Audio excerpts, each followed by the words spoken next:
Olá pessoal, estamos aqui para mais uma aula. Hoje vamos falar sobre flutuação. É uma consequência direta do conteúdo que a gente acabou de ver, que determina que a pressão dentro de um fluido estático é maior quanto maior for a profundidade dentro deste fluido. Isso na presença de uma força gravitacional. Então, é uma propriedade que é válida em caso de fluidos em repouso.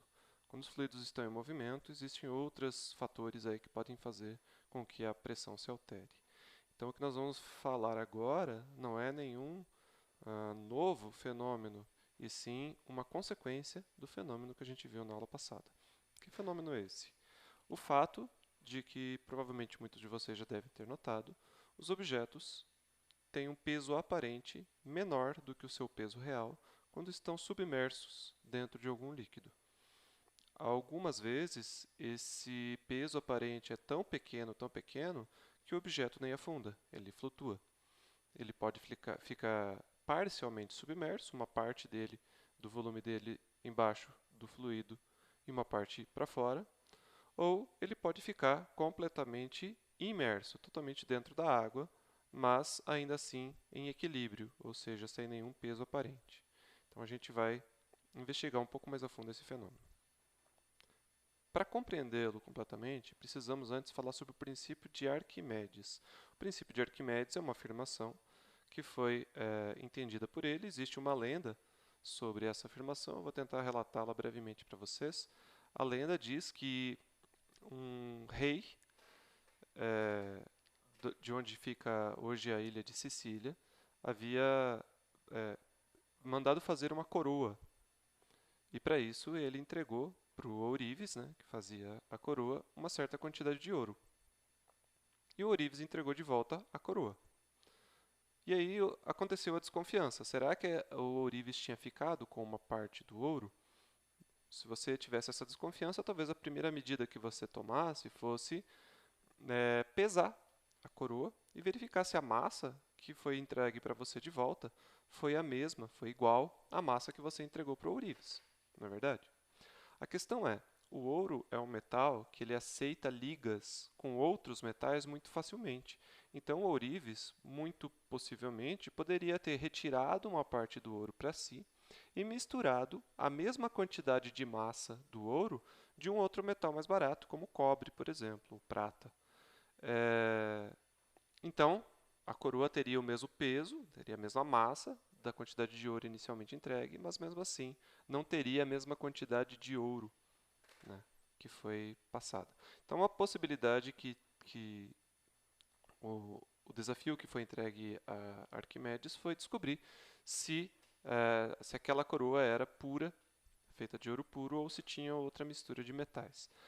Arquimedes logo entendeu que, se tivessem outros metais misturados, o volume da coroa não deveria ser igual ao volume do, da quantidade de ouro inicialmente entregue. A questão é como medir o volume de uma coroa, que é toda cheia de voltinhas, cheia de furinhos, toda irregular. Se fosse um cubo, um bloco, é muito fácil. Você tira as medidas dela, calcula o volume.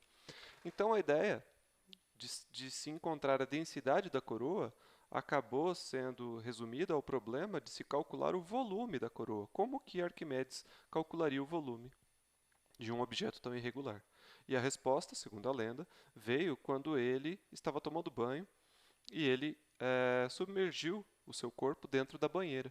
E ele percebeu que a água transbordou. E quando ele se levantou da banheira, o nível da água na banheira abaixou. Submergindo novamente, a água da banheira subia, mas aí não transbordava mais. E foi aí que ele elencou o princípio de Arquimedes. O princípio de Arquimedes, segundo a lenda, né, a gente não sabe se essa história aconteceu de verdade. Segundo a lenda, ele teria, quando percebeu o sucesso da sua reflexão, teria saído gritando. A palavra eureka, em grego, significa eu encontrei. Então, o princípio de Arquimedes ele vai falar o seguinte: o volume de um fluido deslocado por um corpo, aqui eu escrevi duas vezes, nele submerso, será igual ao volume do próprio fluido. Vamos traduzir essa frase de uma forma um pouco mais ilustrativa. Digamos aqui, do lado esquerdo, eu tenho um recipiente totalmente submerso de água, como se fosse a banheira lá do Arquimedes. Se você coloca um bloquinho aqui, ó, a ilustração do lado direito, um determinado volume, tanto faz que volume seja ele, contanto que você saiba qual é. Sei lá, digamos que seja 1 centímetro cúbico.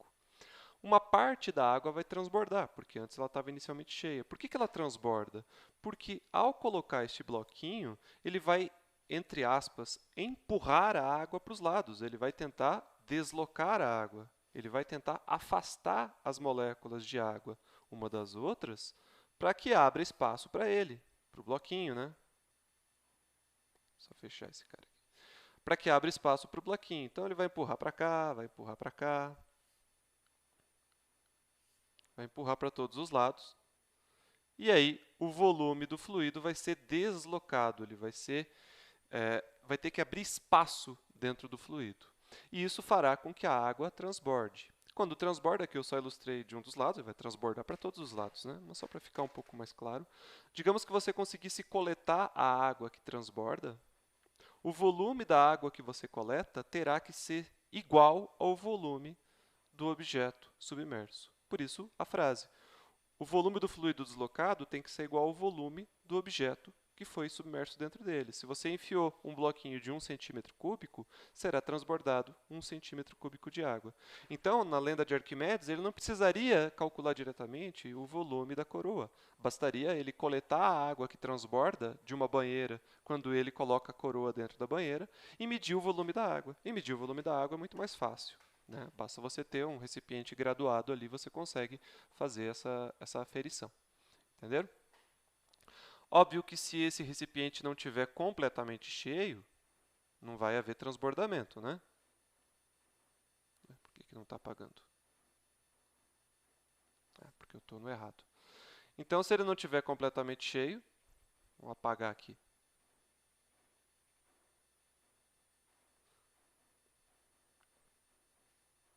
Digamos que o nível da água estivesse aqui. Ao colocar um objeto aqui, o nível da água vai subir, mas não vai transbordar, né? Ele vai parar, digamos, ao se inserir um objeto aqui dentro, ele vai parar aqui assim. Essa diferença de volume aqui, ΔV, terá que ser igual ao próprio volume ΔV do objeto que você colocou ali dentro. Ou seja, o volume de líquido deslocado tem que ser igual ao volume do objeto submerso. Tá? Dito isso, nós temos, então, o princípio necessário para entender a condição de flutuação. Então, vamos supor aqui que você tenha, novamente, um recipiente. Vou fazer aqui um copinho.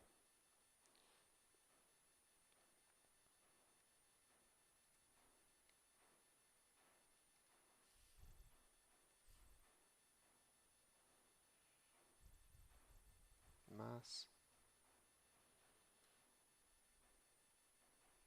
agora sim. Ainda estou dominando aqui as ferramentas.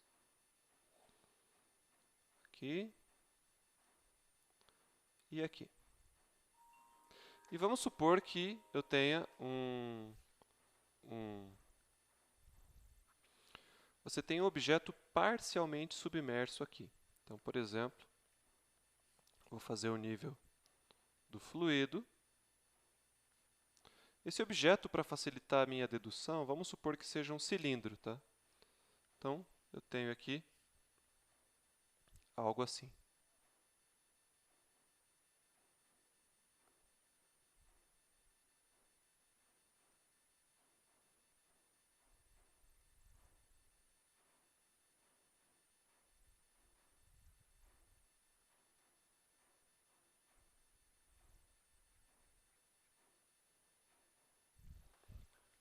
Muito bem. Isso é um fenômeno que acontece. Todo mundo já viu alguma coisa boiando na água, né? Tá?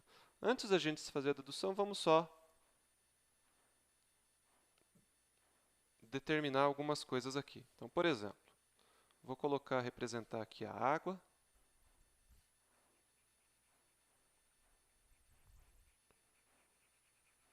Então, aqui está a água. precisa ser água, tá? Algum líquido, algum fluido ideal. E aqui eu tenho o meu objeto. Sei lá, de madeira, digamos. Então eu estou lidando agora com duas densidades diferentes. Não tem mais uma densidade só, porque eu tenho o objeto e tenho o líquido, né? Diferente daquela dedução que eu fiz na aula passada, onde o cilindro era o próprio líquido, era só uma fração do líquido particular no qual eu prestei um pouco mais de atenção, né? Então eu vou ter duas densidades. Eu vou ter aqui a densidade que eu vou chamar de ρ L, onde esse L é ρ do líquido. Tá? Ficou meio grosso aqui.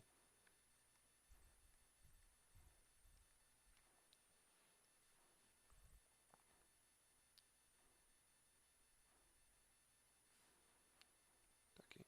Ρ L. E assim como eu também vou ter o que eu vou chamar somente de ρ, onde esse ρ aqui, que eu estou fazendo na cor preta, é a densidade do objeto. Tá? Por que esse objeto está em repouso? Se ele está em repouso, é porque ele está num equilíbrio de força. A soma de todas as forças que agem nele tem que ser igual a zero. Tá? Vamos pensar em quais seriam essas forças. Você tem as pressões dos lados, só que do lado, toda a força que eu tenho para um lado, eu vou ter também para o outro lado. Então, nem vale a pena eu mencionar elas. É natural que a resultante seja sempre zero, porque as pressões ao longo de uma mesma linha horizontal têm que ser iguais. Então, eu vou apagar elas, essas flechinhas que eu fiz aqui. Não porque elas não existem, mas só porque elas não são importantes. Tá? Agora, eu vou ter essa força da pressão de baixo para cima, essa sim, diferente da força de pressão de cima para baixo.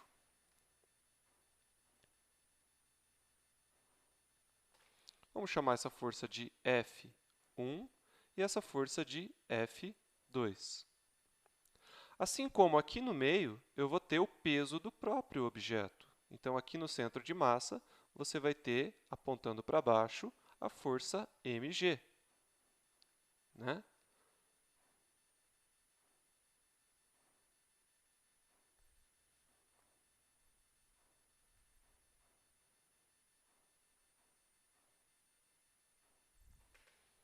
Então, você tem essas três forças. O que acontece é que essa força F1 não vai ser igual à força F2, porque a pressão aqui embaixo não é igual à pressão aqui em cima. Essa diferença de pressões embaixo e em cima faz com que haja uma diferença de forças. E o que mantém esse objeto flutuando é justamente essa diferença de forças. Se as forças fossem iguais, F1 fosse igual a F2, eu teria uma resultante para baixo, porque F1 mataria o efeito da F2, porque elas seriam iguais, e eu teria só o peso apontando para baixo e o objeto, puf, afundaria, certo? Agora, como a pressão aqui embaixo, devido ao valor P de pressão que eu tenho aqui, é maior do que a pressão aqui em cima, que é a própria pressão atmosférica, porque ele está no ar, o que acontece? Essa força que empurra para cima é maior do que a força que empurra para baixo. A gente vai chamar, ao invés de talvez você já tenha ouvido falar na expressão empuxo, a gente vai chamar de empuxo justamente a resultante entre F1 e F2. Deixa eu só arrumar aqui que ficou.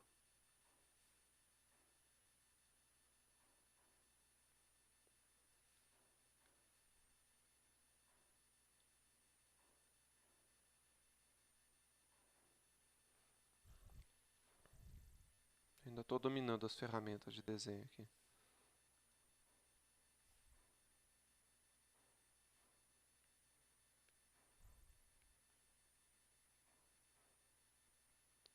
Agora sim.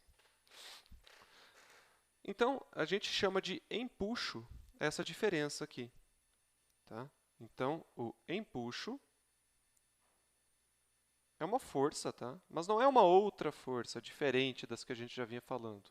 É simplesmente você pega duas forças de pressão, a força embaixo vai ser maior do que a força em cima e a resultante delas é o que a gente chama de empuxo. Então, é a resultante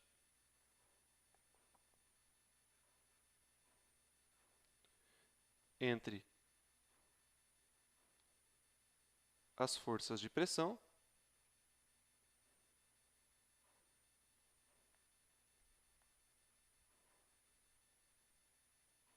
hidrostática.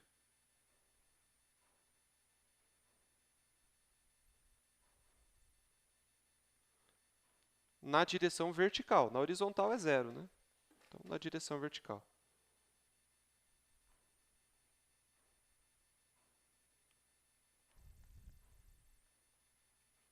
Então, como que a gente calcularia o empuxo nesse caso simplificado, onde o objeto é regular? Se ele fosse irregular, como uma pedra, também estaria o mesmo resultado, só que é mais difícil de fazer o cálculo. Então, o empuxo a gente vai chamar de Fe,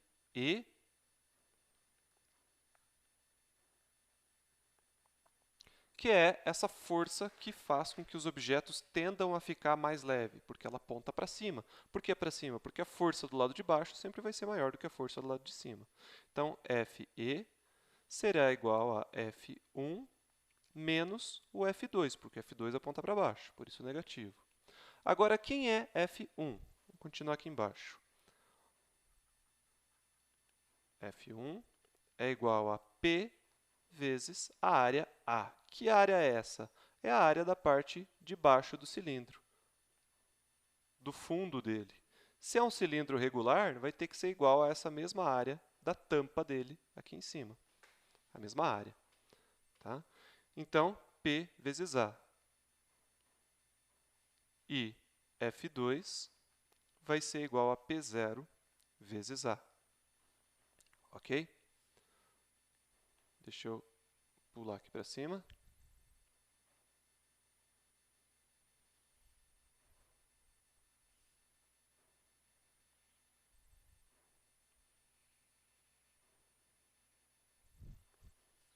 Portanto,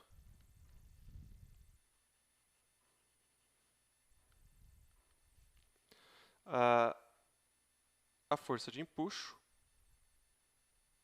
vai ser igual a P vezes A menos P0 vezes A.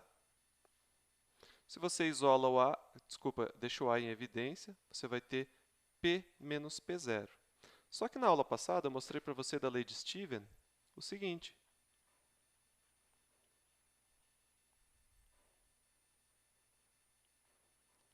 P é igual a P0 mais ρgh, onde neste caso aqui, o ρ vai ter que ser distinguido entre ρ do líquido e ρ do objeto. Como eu estou falando em diferença de pressão aqui, eu estou falando do ρl, ρ do líquido. Tá? Então, eu vou escrever aqui o ρl. Quando eu tenho esse termo aqui, ó,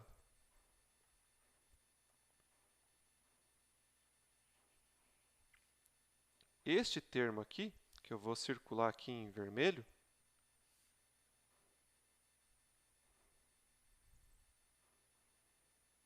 você vai conseguir associar ele com essa equação aqui e escrever o seguinte.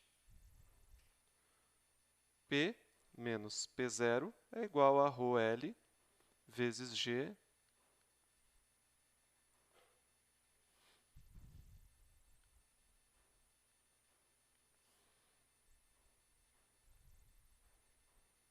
vezes H. Que H é este?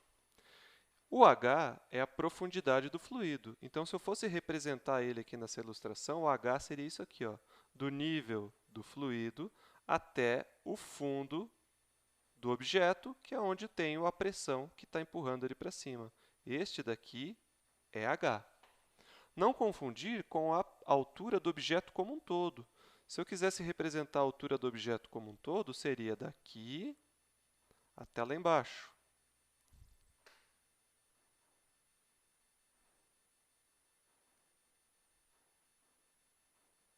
Vou chamar isso aqui de H maiúsculo.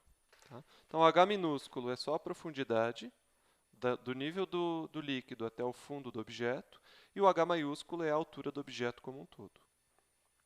Tá? Retornando aqui para a minha dedução, então eu posso substituir isso aqui e escrever o seguinte: a força de empuxo é igual a A, que multiplica ρl vezes G vezes H. Só vou dar uma reorganizada nesses termos aqui. Tá? Eu vou escrever assim, ó, ρl vezes AH vezes G. É a mesma expressão, só alterei a ordem aqui das grandezas. Eu gostaria que vocês prestassem atenção no seguinte. Quando você tem uma área, que é o A, e você multiplica por uma altura, você tem aqui essa parte que eu estou circulando, uma grandeza física dada em metros cúbicos. Portanto, isso aqui é um volume. Que volume é esse? É o volume do objeto? É o volume do líquido? Ora, se eu estou falando dessa área vezes essa alturinha em vermelho, eu estou falando do volume nem do líquido, nem do objeto, e sim da parte do objeto que está submersa. Tá? Só dessa parte aqui que eu vou tentar achurar de vermelho. Tá?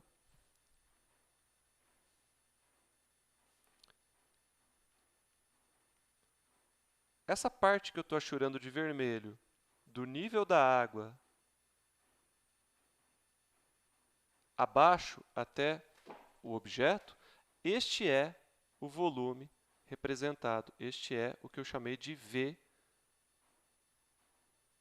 Isso daqui, que eu achurei em vermelhinho, é este V. Eu vou chamar isso aqui de V apóstrofe, né? V'.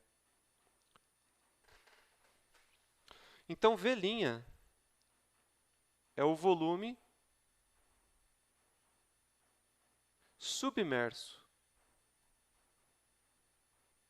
do objeto.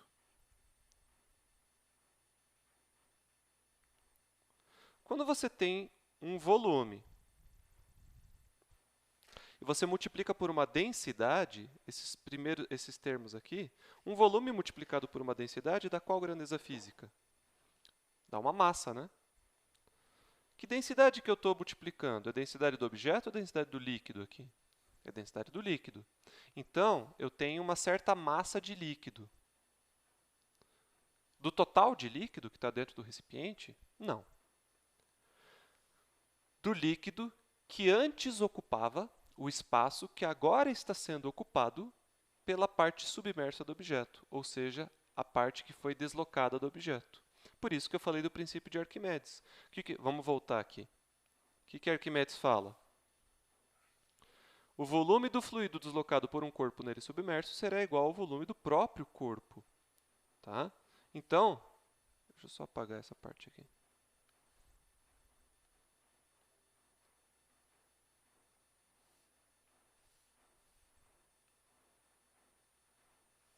Então,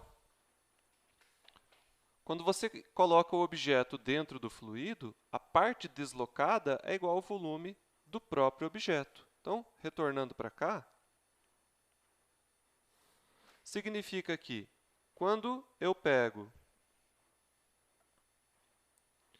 o volume que foi submerso e multiplico pela densidade do líquido, eu estou calculando a massa do fluido deslocado.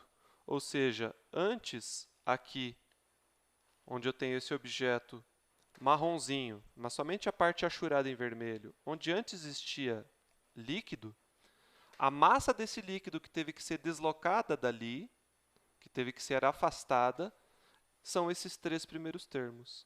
Então, deixa eu acrescentar aqui mais um.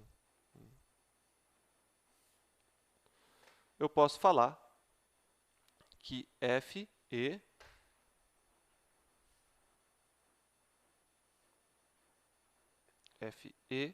é uma massa m' vezes g, vírgula, onde m' é a massa do fluido deslocado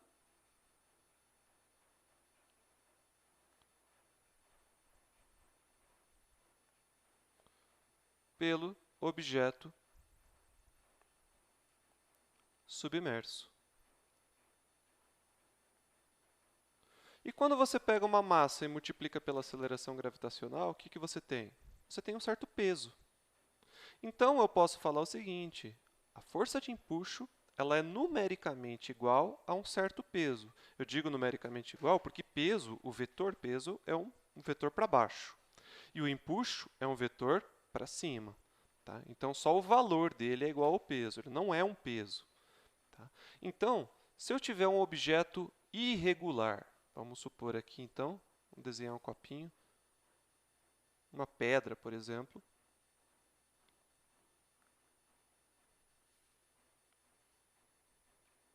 Então, aqui tem o meu fluido.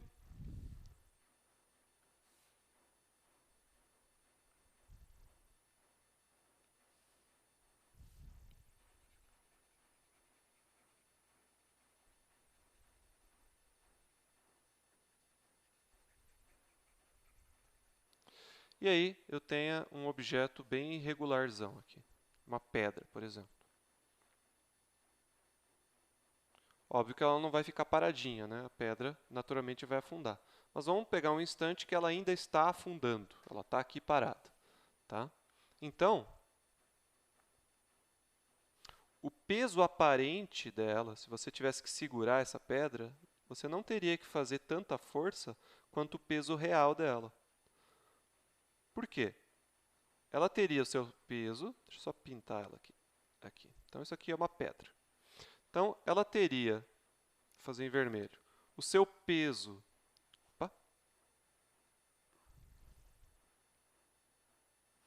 ela teria o seu peso apontando para baixo, mg, mas ela também teria o seu empuxo devido ao fluido que aponta para cima, né?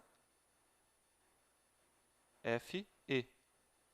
Não seriam iguais nesse caso, diferente daquele objeto que estava parcialmente submerso. Eles não seriam iguais, provavelmente a pedra teria um peso maior do que o empuxo, então ela teria um resultante para baixo. Mas mesmo assim, o empuxo ajudaria a fazer com que o peso aparente da pedra não fosse igual ao seu peso real, fosse menor do que o seu peso real. Tá? Como que você calcula o empuxo?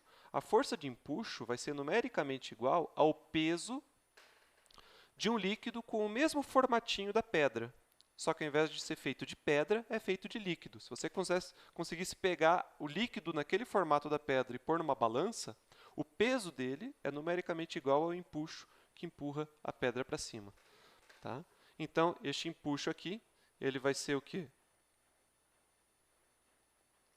Ao volume da pedra, porque agora ela está totalmente embaixo. Vou chamar de velinha, porque pode ser que ela esteja parcialmente submersa, se for um objeto que flutua. Tá? Se for um objeto que afunda, ele vai estar totalmente submerso e o volume é igual ao volume do próprio objeto. Então, vai ser igual ao volume que está embaixo da água, vezes a densidade de quem? Do objeto ou do líquido? Do líquido, porque é o peso do líquido, vezes g. Tá? Então, a gente pode falar o seguinte: o valor do empuxo será numericamente igual ao peso do fluido deslocado pelo objeto nele submerso.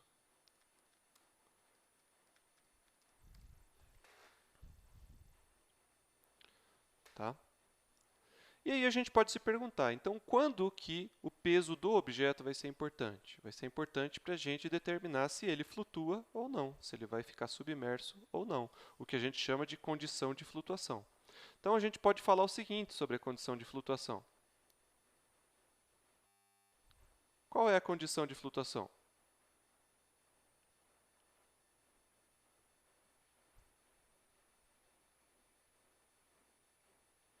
A condição de flutuação é que o empuxo seja igual ao peso. Porque aí equilibra, né? O empuxo para cima e o peso para baixo vai dar igual. Mas vamos abrir esses termos. Quem é o empuxo? É o V' vezes a densidade do líquido vezes G, certo? E o que é a massa do objeto? Vamos voltar aqui.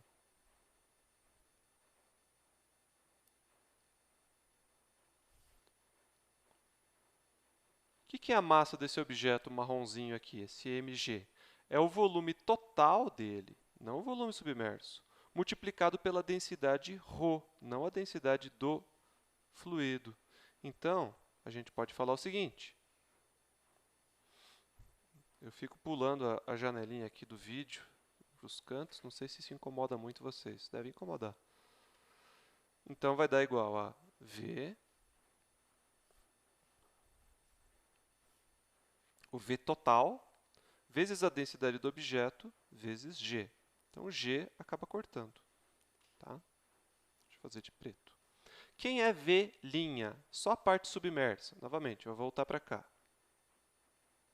Só a parte submersa vai ser a área da base, que é o Azinho. Essa área aqui. Multiplicado por qual altura? O Hzão ou o Hzinho? O Hzinho, porque é só a parte que está embaixo da água. Então, é A vezes Hzinho. Tá? Então, A. O que está acontecendo aqui?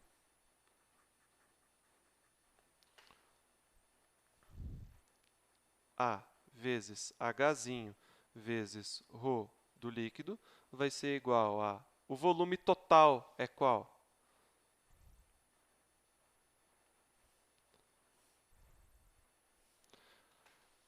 É toda essa parte marronzinha. Então, é a área da base vezes a altura total, que é o meu Hzão. Tá? Então, vai dar aqui A vezes H maiúsculo vezes a densidade do objeto. O A cancela, aqui e aqui. Então, você pode perceber que o produto da densidade do líquido vezes a altura submersa tem que ser igual ao produto da densidade do objeto vezes a altura total. Só que a altura total é maior do que a altura submersa. No melhor dos casos, será igual quando ele está totalmente submerso. Tá? Então, em geral, quando ele está parcialmente submerso, você vai ter que a densidade do líquido será igual a altura total dividido pela altura submersa vezes a densidade do objeto. Então, o que você pode concluir aqui dessa expressão? Se o H maiúsculo é maior do que o H minúsculo, essa fração aqui é maior do que 1. Portanto, você está multiplicando por um número maior do que 1. Conclusão, o ρL, a densidade do líquido, tem que ser maior do que a densidade do objeto. Essa é a condição de flutuação. Então, não tem a ver com a massa dos objetos, para saber se ela flutua ou não, e sim com a densidade. Então, um objeto pode ser muito pesado e flutuar, ou pode ser muito leve e flutuar. O que vai determinar se flutua ou não é a densidade do objeto quando comparado à densidade do líquido, do fluido, no qual ele está inserido. Se o líquido for mais denso do que a densidade do objeto, o objeto flutua. Se for menos denso, ele afunda. Num caso onde ele está totalmente submerso, mas em equilíbrio, digamos, ele está totalmente embaixo da água, mas não está afundando, está parado. O que você teria? Este Hzão igual ao Hzinho, portanto, isso daqui daria 1. E aí é o caso limite, onde as densidades são iguais. Então, digamos que você conseguisse achar um material que tem exatamente a mesma densidade do líquido e coloca ele dentro do líquido, ele fica lá dentro, em repouso. Tá? Então, a condição de flutuação é a densidade do objeto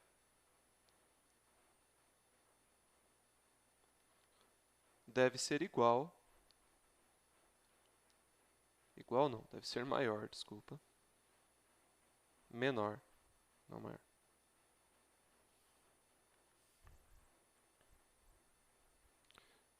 Menor que a densidade do fluido.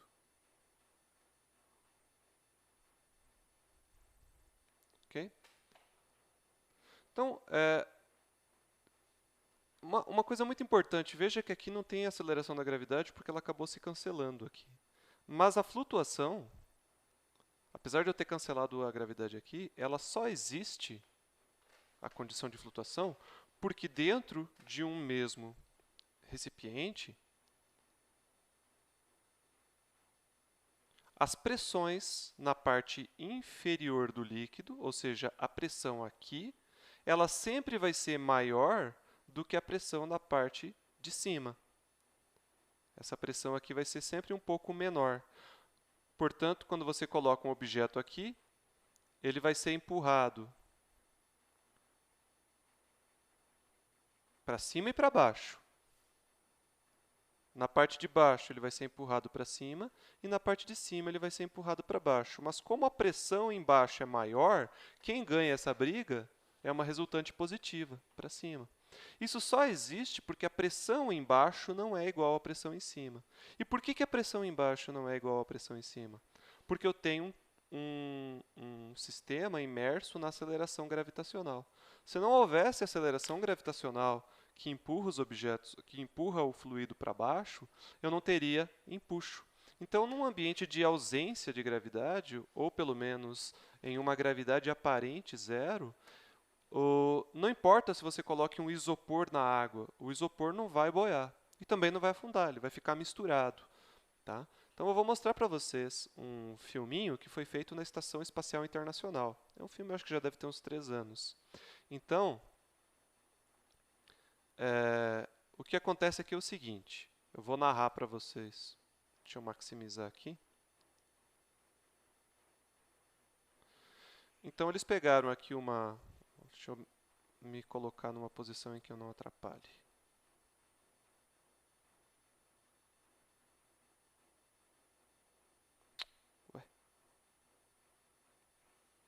Enfim, tá aqui.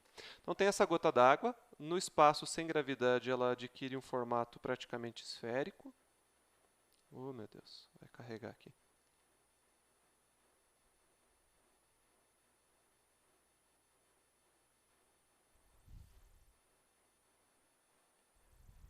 Tá, voltou, tinha uma travada. Então aqui ela tem um formato esférico, ele coloca um corante, só para a gente conseguir... Deixa eu dar um pause. Colocou um corante dentro da água só para a gente conseguir observar, senão não fica bem visível o fenômeno. E o que ele vai fazer? Ele vai colocar um comprimido de efervescente, tipo Eno ali, tá?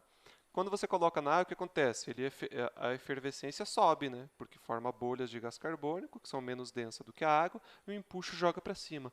Agora, o que acontece quando você coloca essa pastilha num ambiente sem gravidade? Então, ele vai colocar um corante vermelho ali para ficar verde. Não sei por que ele optou por deixar verde. Primeiro para mostrar que essa gotinha ela fica ali dentro e não afunda, não vai para o centro da gota, também não vai para a superfície. E agora ele colocou a pastilha. Então, olha o que acontece com as bolhas. Elas não saem de dentro da gota d'água. Existe um negócio chamado tensão superficial também, que é uma espécie de uma camadinha gelatinosa na superfície livre de um líquido. Então, é muito difícil ela liberar as bolhas. Mas as bolhas elas não ficam na parte superior da gota d'água porque não tem gravidade. A força de empuxo ela sempre vai ser contrária à gravidade. Se não tem gravidade, não tem empuxo. Então as bolhas ficam ali viajando ali dentro da gota d'água. Entendido?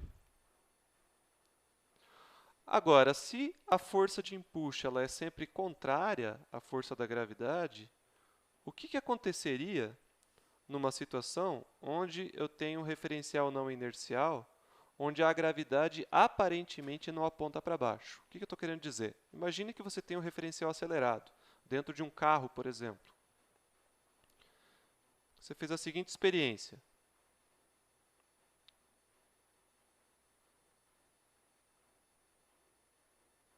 Tá, vou desenhar um carro meio tosco aqui. Um Corcel. Nossa, ficou muito ruim. Eu vou pausar aqui e vou desenhar o carro. Agora sim o carro ficou bom. Então aqui, vamos supor que o carro deu uma arrancada aqui. Ó. Vou aproveitar para desenhar as graminhas, que eu estava com vontade de desenhar essas gramas aqui. O carro arrancou. O que eu quero dizer com arrancou? Ele acelerou. Quando você acelera um referencial, você cria forças que não são chamadas pseudo-forças, né? Forças não inerciais. Então, aparentemente, no referencial do carro existirá uma força para trás. Se você pendura um pêndulo, esse pêndulo estaria assim retinho para baixo. Pêndulo é uma cordinha com um objeto na ponta, tá? Quando você arranca com o carro, ele vai ficar meio inclinado assim, ó. Enquanto ele estiver acelerando, tá? Depois, quando ele adquire uma velocidade e mantém essa velocidade constante, volta ao referencial inercial. Então, é como se tivesse uma gravidade de mentirinha, que ao invés de apontar para baixo, ela aponta meio inclinada.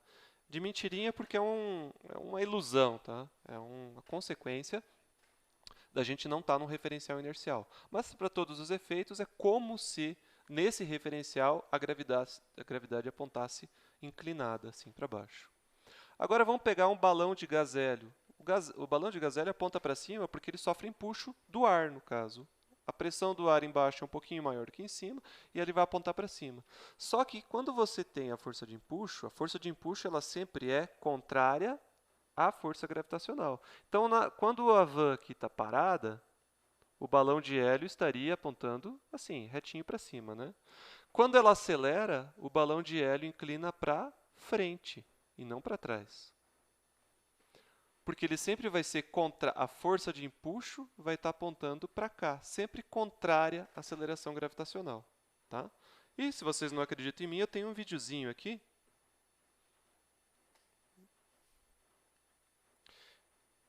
Esse é o professor Walter Levin, ele tem um curso de física no MIT, bastante famoso as aulas dele. Então, ele vai mostrar para a gente aqui que colocando então esse balão de hélio dentro de um recipiente fechado, onde o vento não influencia, o que ele vai fazer? Ele vai correr com um carrinho. Deixa eu só pausar aqui. Isso só vai acontecer, essa inclinação para frente, enquanto ele estiver acelerando, ou seja, aumentando a velocidade. Vai durar poucos segundos, mas vai dar para ver, tá? Eu vou diminuir a velocidade do vídeo para que fique mais óbvio. Vou deixar ele em meia velocidade, tá? Então vocês vão ver que quando ele começar a correr, o balão vai se inclinar para frente e não para trás.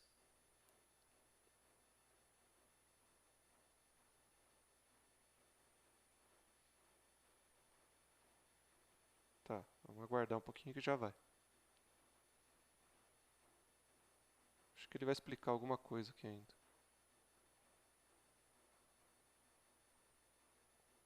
Peraí, eu vou pausar a gravação para achar o ponto. Tá, precisei pausar para achar o ponto exato em que ele empurra, tá?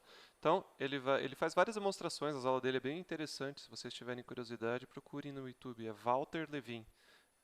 Então, vamos lá, ele vai empurrar aqui. Então, veja que ele foi para frente enquanto ele está acelerando. Claro, depois, quando ele freou, foi para trás, né? Ele começou a oscilar. Tá? Então, vamos só pausar aqui.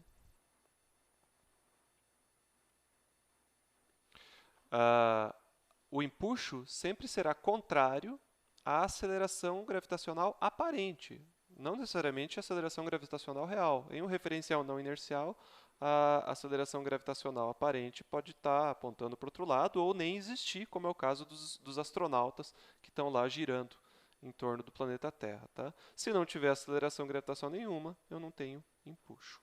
Tá? Uma outra coisa que eu gostaria de mostrar para vocês aqui é um aplicativo que ajuda a ilustrar algumas dos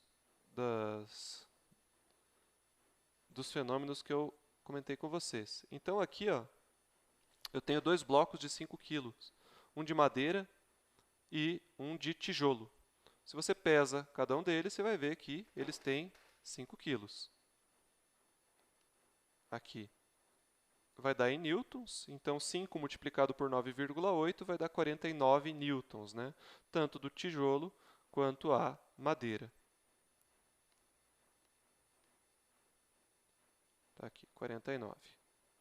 Só que o que acontece? Quando você coloca na água, a madeira flutua, enquanto o tijolo afunda. Por que a madeira flutua? Porque a madeira tem uma densidade de aproximadamente 800 kg por metro cúbico, enquanto a água tem uma densidade de 1.000 kg por metro cúbico. Então a água é mais densa do que a madeira. Então é isso que define se ela vai flutuar ou não. Veja que quando eu faço isso com o tijolo, bloco de concreto, ele vai afundar. Perceba o seguinte, o nível aqui da... Deixa eu mostrar aqui com o mouse. O nível da piscina é de 100 litros. Quando eu acrescento o tijolo dentro, vai para 105 litros, porque o volume deslocado da piscina... não é 5 litros, desculpa. O volume dele é menor. ele vai adquirir um volume, um acréscimo de volume igual ao volume do tijolo, ele afunda. Agora, se eu peso ele, se eu coloco a balança no fundo da piscina e peso, ele não vai mais ter um peso aparente de 49 newtons, ele vai ter um peso aparente de 24 newtons. Então, mesmo que o empuxo não seja suficientemente grande para fazer os objetos flutuarem, ele ainda tornará o peso aparente deles menor. Agora, se eu conseguir brincar aqui com a densidade do líquido, o que a gente consegue perceber? Então, coloquei o bloco de madeira aqui. Tá? Vamos pegar aqui, eu vou controlar nessa barrinha aqui embaixo a densidade do líquido. Quanto mais denso fica o líquido, menos submerso fica o objeto. Percebe? Eu estou aumentando a densidade do líquido e menos submerso vai ficando o objeto. Ele vai ficando com a parte submersa cada vez menor. Por quê? Como o empuxo ele é igual ao peso do fluido que foi deslocado pelo objeto, sendo mais denso, o volume deslocado tem que ser menor para que o empuxo equilibre o peso. Agora, se eu torno a densidade do meu fluido menor, ele vai ficando cada vez mais afundado. Então, a parte olha, está aqui menos denso do que a gasolina, tá? A parte do objeto submerso vai ficar cada vez maior quanto menos denso for a densidade do meu fluido, até que eu chego aqui numa densidade hipotética que ele, eventualmente, afunda. Tá? Quanto mais próximas as densidades do objeto e do fluido, maior vai ser a parte submersa. Tá? Agora, se nós pegarmos, eu vou deixar aqui na água, e pegarmos dois objetos de mesma massa, mas de materiais diferentes, massas iguais, desculpa, volumes iguais.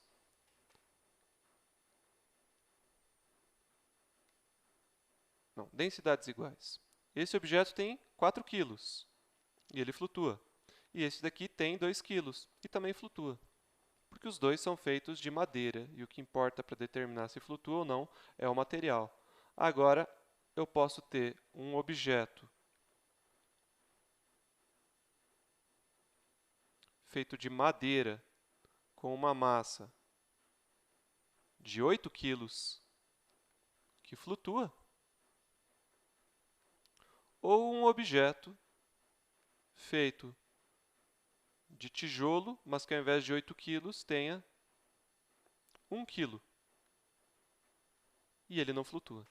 Então não é a massa, o quanto o objeto é mais ou menos pesado, que vai dizer se ele vai flutuar ou não, e sim a sua densidade. Espero que tenha ficado claro isso. Para a gente fechar então esse conteúdo, talvez seja interessante fazer um exemplinho aqui para ilustrar, que talvez vocês já devam ter ouvido falar da ponta do iceberg, né? Essa expressão. O que significa ponta do iceberg? A expressão, né? Significa que o que você consegue perceber é só uma pequena parte da realidade. É isso que significa a expressão. Por que a gente usa essa expressão? Porque um iceberg que flutua em água, a grande parte dele está embaixo, a gente não vê. Vamos tentar fazer esse cálculo. Será que a gente consegue com o que a gente viu até agora? Sendo um iceberg. Atenção, o iceberg flutua na água salgada, mas ele é feito de gelo de água doce, tá? O gelo do iceberg não é salgado, porque o que congelou ali não foi a água do mar, e sim depósitos de gelo, que é a água doce, que foram sendo comprimidos, foram compactados e foram congelando, tá? Então, sendo um iceberg feito de água doce, densidade da água doce, a gente viu aula passada, 998 kg por metro. Aqui eu não sei se eu consigo fazer. Eu não vou conseguir fazer o símbolo de sobrescrito, tá? Eu vou escrever assim, ó, metros cúbicos. Parcialmente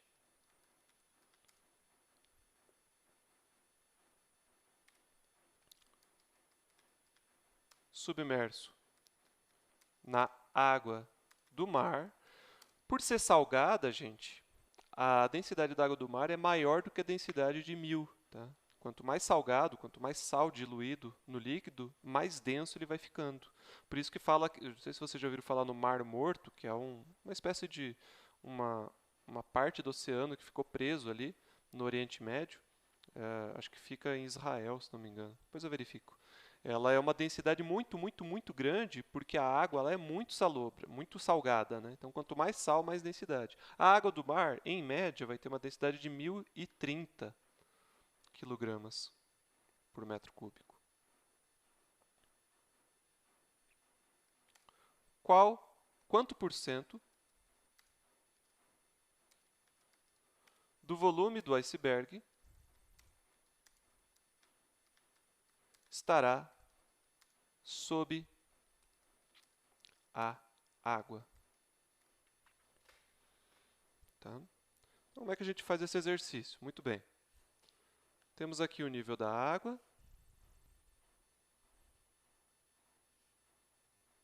O nível do mar, né? Vou fazer em preto aqui o iceberg. Uma parte dele para fora e uma grande parte dele para dentro. Eu vou ter dois volumes aqui. O volume total do iceberg, vamos chamar esse volume total de V. Mas eu tenho um outro volume aqui, que é esse que eu vou achurar, que seria só a parte que está embaixo d'água. Eu vou chamar de V'. O que o exercício pede é quanto por cento de V corresponde a V'.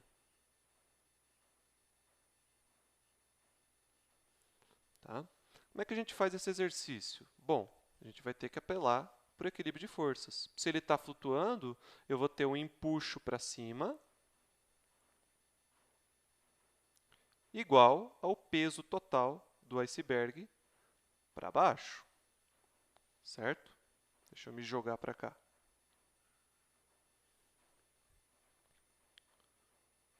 Força de empuxo, condição de equilíbrio, né? Força de empuxo igual ao peso. Qual é o empuxo? É o peso de água do mar que foi deslocado. Então, é o volume submerso vezes a água, a densidade da água, vezes G. Então, é só essa parte achuradinha aqui, que deslocou efetivamente a água, a parte que está em cima da água não desloca, né? Vai ser igual a massa vezes G. E essa massa aqui é o quê? É o volume total do iceberg vezes a densidade do gelo, porque ele é feito de gelo, né? O G cancela, tá? Portanto, V' é igual a ρg sobre ρ vezes V. Substituindo V', o que é ρg? 998. O que é ρ do líquido, né? 1030 vezes V. Portanto, essa fração será 998 sobre 1030 igual a 0,969 V. 0,969, se você quiser se expressar isso em porcentagem, você multiplica por 100. Portanto, V' corresponde a 96,9% do volume total. Ou seja, o volume que está embaixo d'água é quase 97% do volume total do iceberg. Então, por que isso acontece? Porque essa densidade aqui do objeto é muito parecida com a densidade do próprio líquido. Essa densidade, eu vou sublinhar aqui em vermelho, essa densidade aqui é um número muito parecido com essa. Isso fará com que quase todo ele esteja embaixo d'água. Tá? Quanto mais diferentes fossem essas densidades, essa discrepância não aconteceria. Ele ficaria com uma parte razoável em cima da água. Ok, gente? Então, encerramos aqui a parte de hidrostática. Temos ainda a parte de hidrodinâmica para falar aí na próxima gravação. Então, espero que tenham entendido. Dúvidas a gente conversa no atendimento de quinta-feira. Até mais.